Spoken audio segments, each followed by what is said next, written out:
Ayo.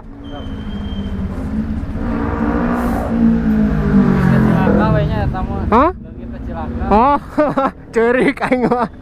Anya.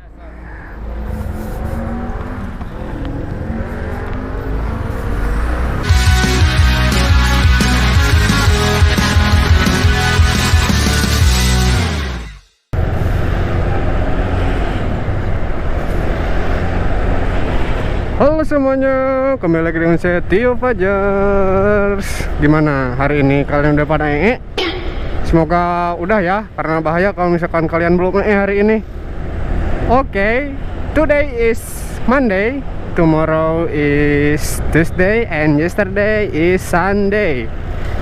Oke, seperti video yang tadi di awal, aku bakal ngejelasin kalau misalkan apa ya, aku bakal ngejelasin pengalaman aku interview atau melamar kerja ke outsourcing. Kalian tahu lah ya, outsourcing itu apa. Bagi yang belum tahu, outsourcing itu adalah pengelola sumber daya manusia, khususnya pencari kerja lah gitu. Link pencari kerja. Nah, bentar ya, macet kagok.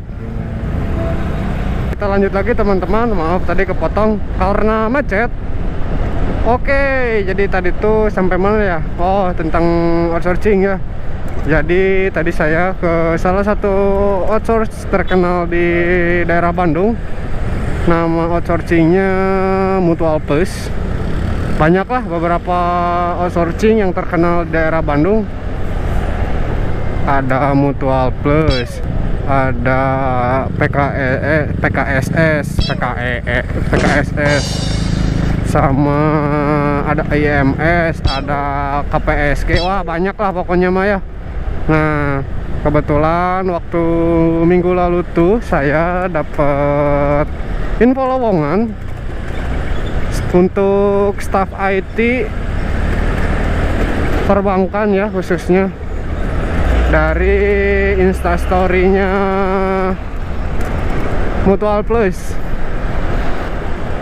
Saya tahu Mutual Plus itu dari mana sih? Nah, saya tahu Mutual Plus itu dari teman-teman nih.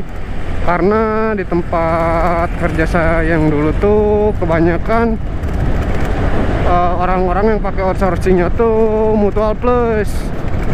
Nah, jadi saya tahu Mutual Plus tuh dari teman-teman saya lah, singkat ceritanya gitu. Ya, ditutup, boy. Ya udah, kita belok kiri aja ya. Push step dulu, coy.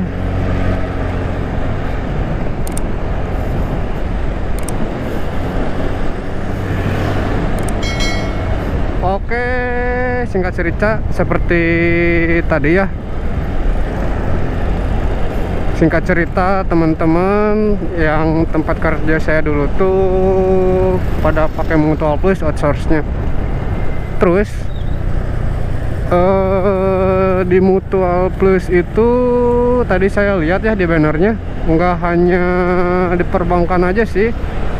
Ada juga yang di non perbankannya, ada di contoh perusahaannya ya, ada Busana Auto Finance, ada BCA Insurance, ada BCA Finance, dan yang lainnya lah. Banyak banget tadi di bannernya soalnya.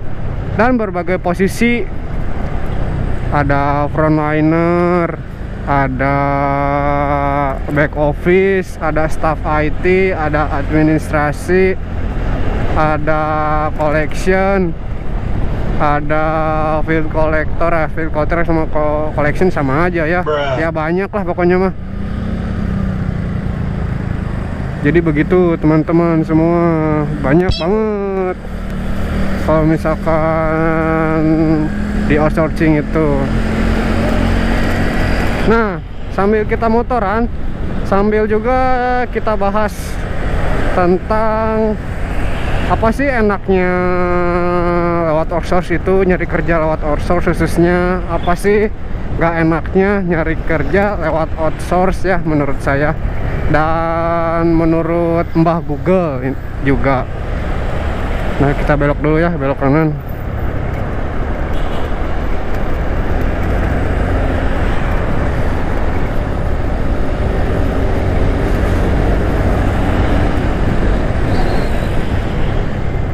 Nah, jadi enaknya kalau misalkan kalian cari kerja atau drop lamaran ya lewat outsource tuh, misalkan lamaran pertama kalian melamar sebagai frontliner salah satu perbankan lah, misalkan ini mah.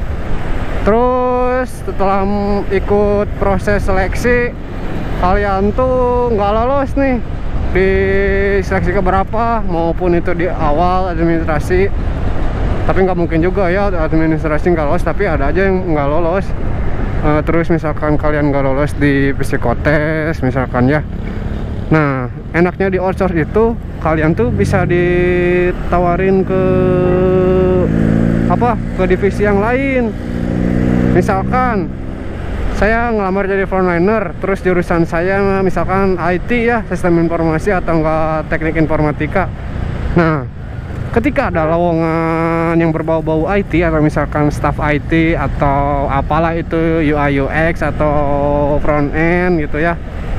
Nah, mereka tuh pasti nawarin si outsource ini ada lowongan misalkan dari perusahaan ini sebagai ini cocok nih sama kayak jurusan kamu gitu, kamu mau nggak?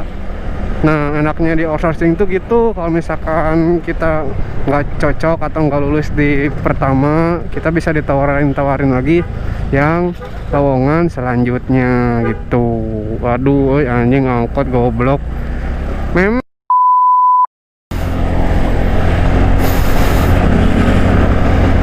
Oke, kita lanjut lagi. Untuk hal yang tidak enaknya nih ya, kita harus mikirin juga nih hal yang tidak enaknya. Jangan mikirin yang enaknya aja.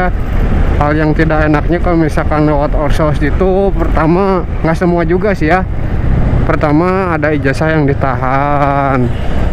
Kemudian ada biaya penalti nih kalau misalkan kurang dari setahun kita tiba-tiba keluar dari perusahaan yang telah kerjasama sama outsourcing tersebut. Ada yang begitu, tapi tergantung juga sama usernya atau perusahaan yang bekerja sama dengan outsourcingnya itu. Mereka selalu mempunyai ketentuan yang berbeda-beda begitu.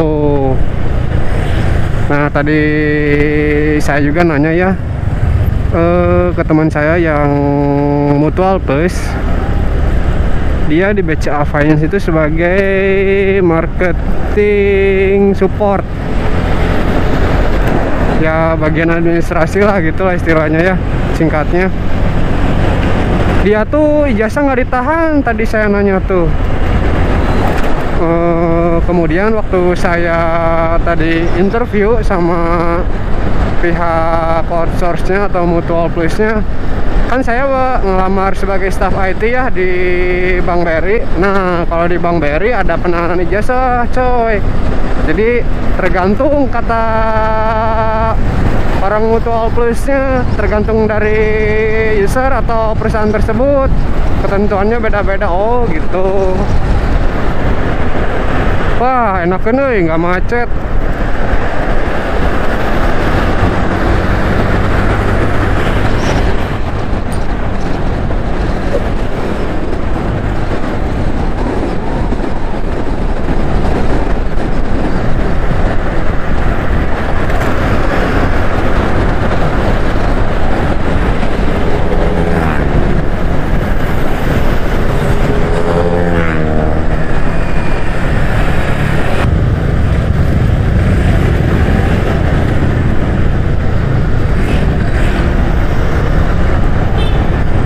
Teman-teman, jadi kita lanjut lagi ya.